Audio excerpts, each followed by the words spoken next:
I am incredibly excited to be joined by our next guest. His name is Steve Gadd. He is one of the most celebrated rock. I can't even say rock. It's all genres: rock, jazz, disco, etc. Drummers of all time. Has played with all of the greats. Has played with his own bands. Wanted to have him on today because this past Sunday was the 40th anniversary of the concert in Central Park, Simon and Garfunkel's concert in Central Park. And Steve, let me open it up there. With this being the 40th anniversary, I know you're back on tour. Talk about that concert, but also talk about the energy of live performance. Are you excited to be back on the road again? Oh, it's great to be back playing music again, and just to feel the energy of the crowd and that music's healing. You know what I mean? Yes. And you can the fact that I've been away from it for a while because of the pandemic. I appreciate it more now.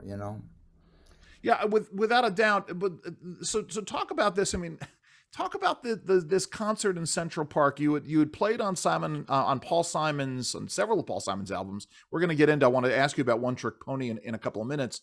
But that was an historic event. It was this massive crowd. What was it like being on that stage in Central Park in September in New York? Talk to us about that. It was incredible. And that Simon and Gar, we had done a tour, uh, and it was all of stadiums and big venues. So we had been playing big venues, but the thing in the park was above and beyond, and it was they had to build this. The stage was about 3 stories high, Yeah. and it was very exciting. It was very exciting. It, And it's one of those things because I'm not even tell you how young I was, but I wanted my parents to take me there because we were in suburban New York. We didn't go. I know people who were there, and they said it was a heady experience. Even if you were a young kid, I mean, it's something that was very seminal. I mean, the stage they had set up the stage like a rooftop, right? It was like a rooftop of a New York apartment building. yeah, yeah. Um, so let's talk about touring. You're touring again. I know you said you're happy about the energy, but talk about the tour. Where are you going? Where have you been? Oh God. I I don't have the itinerary. For this tour, we Yeah. started in Texas.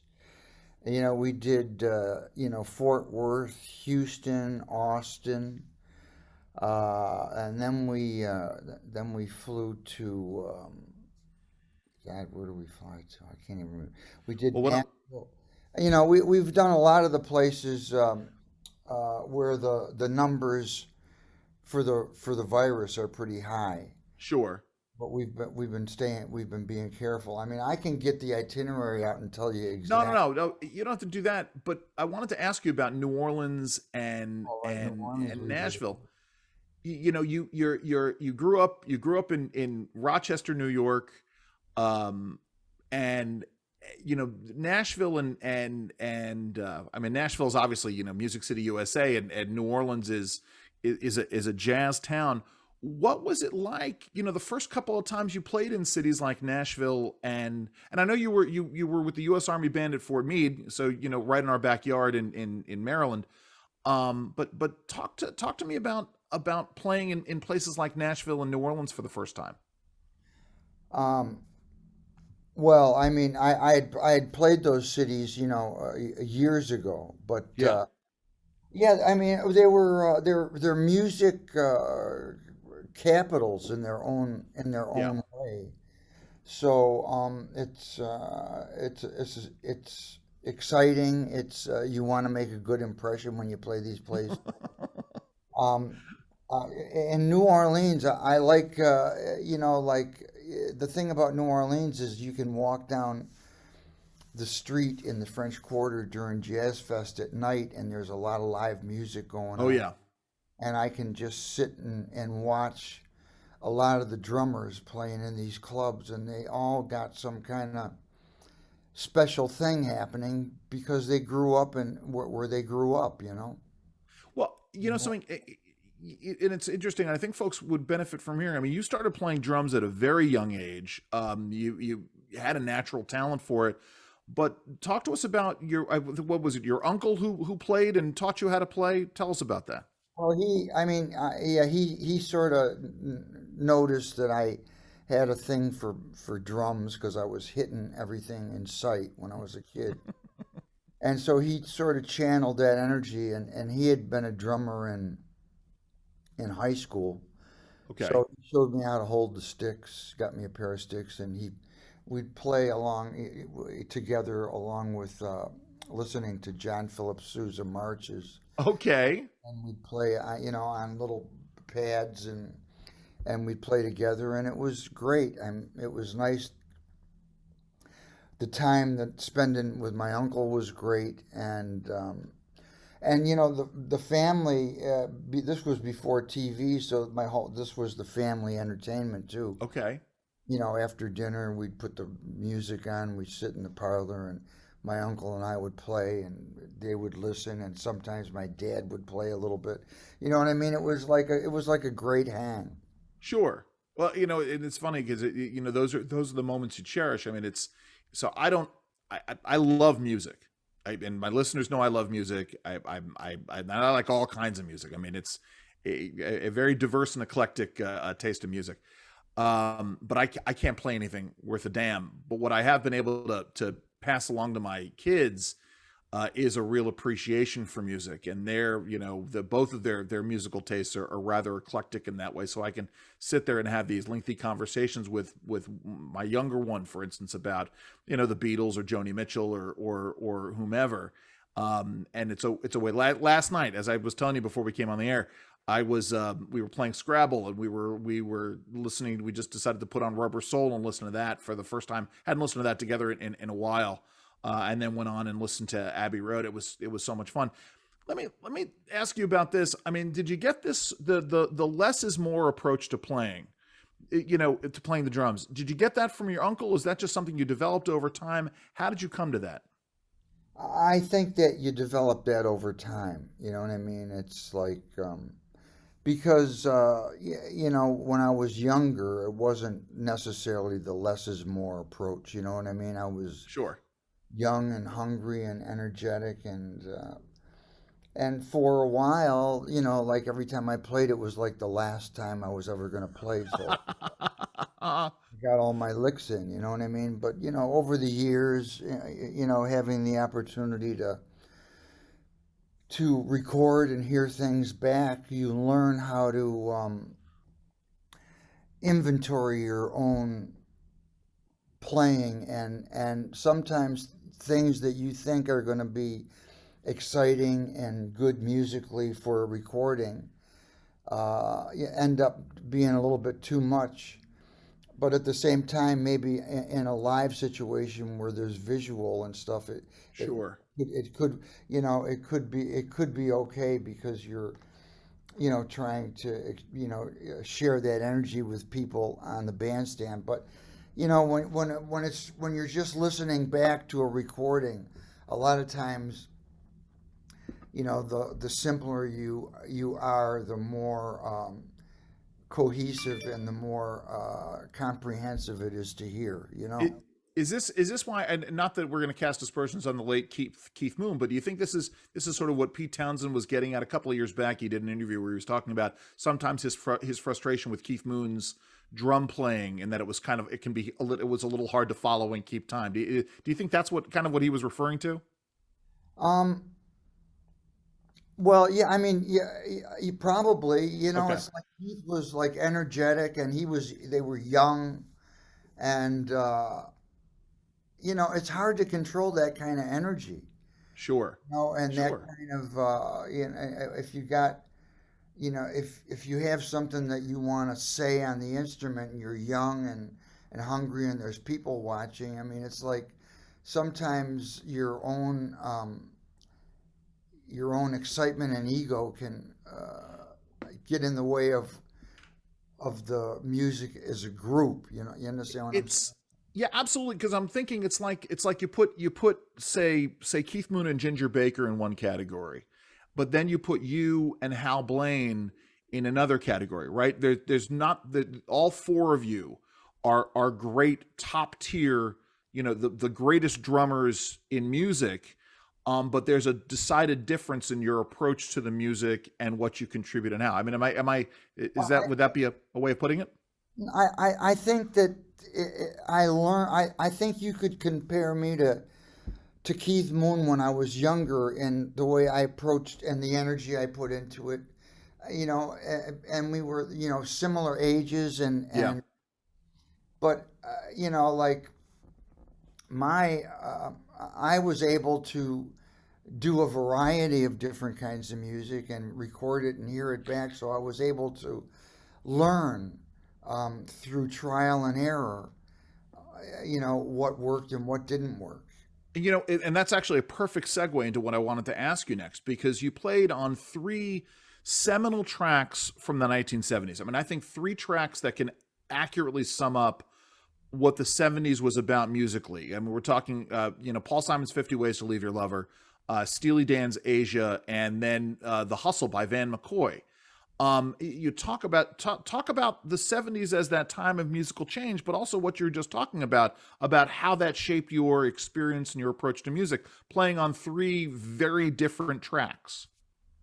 Well, yeah, but I always liked the variety. Yeah, I liked a lot of different kinds of music. I grew up listening to it and playing different things, and uh, and like I said, I was able to hone in on what I was doing because I was able to go in the studio and do things and then hear it back, and I could sort of weed out my own playing. You know what I mean? And sure. plus I had the expertise of some great producers and artists that had ideas on how to do it. But had I just joined a band and done one thing, then it could have been a different, it could have been a different scenario. Sure. Absolutely right. I mean, if you could have, Stuart Copeland was with the Police, and then he of course went on to do other things. Ginger Baker's is same thing, a couple of different bands. But actually, and by the way, everybody, my guest is Steve Gadd, drummer extraordinaire. He's got a new book out we're going to talk about. Got a new album out that we're going to talk about as well. But before we move sort of away from this, I had an opportunity to talk to a couple of folks about the passing of Charlie Watts. Obviously, another top tier seminal drummer.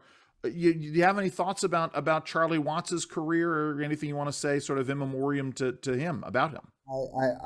I loved Charlie. I met him. He was a gentleman.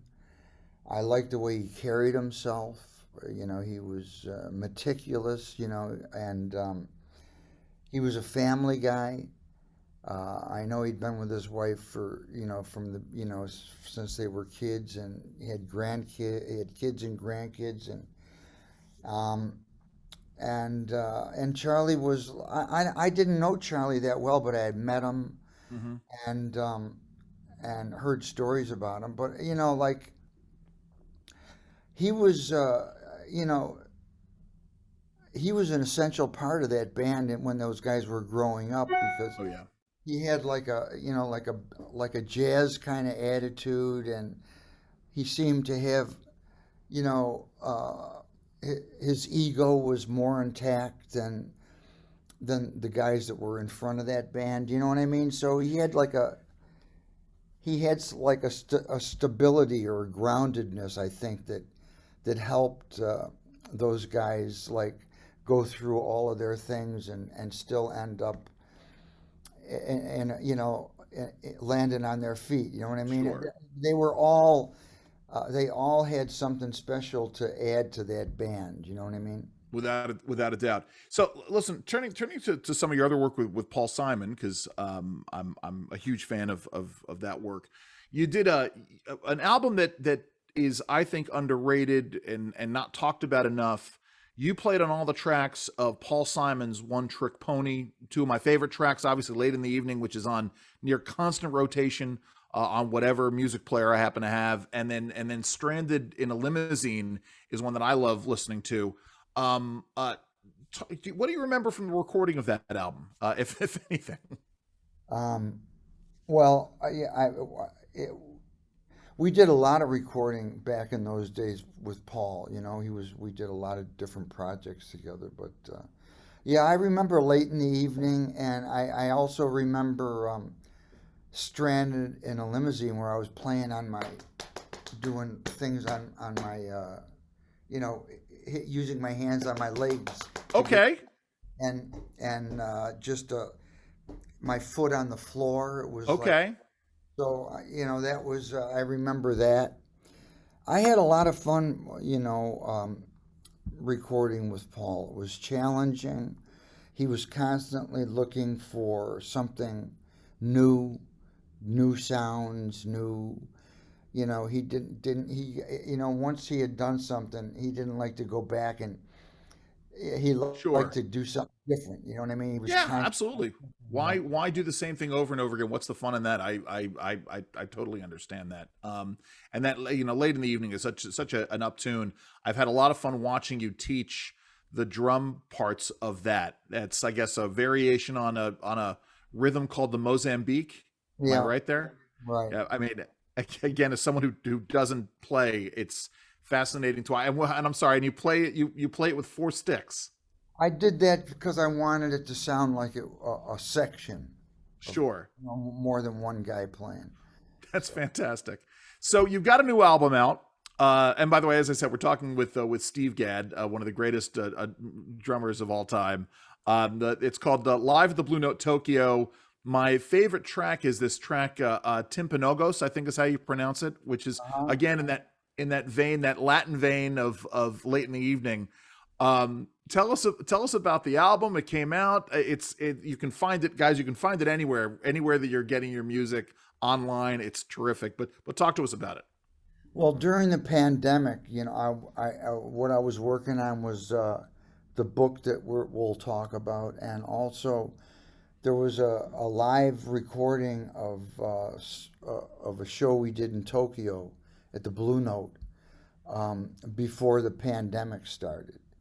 And during the pandemic, we got a hold of these tapes, and thought that they were good enough to put some time into remixing them, and that's what we did. My son and I mixed it, and Oh wow.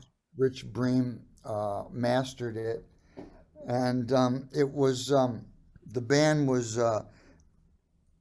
Walt Fowler on trumpet, Kevin Hayes on keyboards, um, Jimmy Johnson on bass, and normally it's Mike Landau, but Mike had some other things that he was committed to. So David Spinoza played on this album, and so we did a couple of David songs, and it came out good. I really like the way the Blue Note recorded it, and you know, we had some good takes. So, and we tweaked it sound wise, and I think it sounds like a good live record. It is fantastic. I've been listening to it incessantly and enjoying it enormously. It is just fantastic.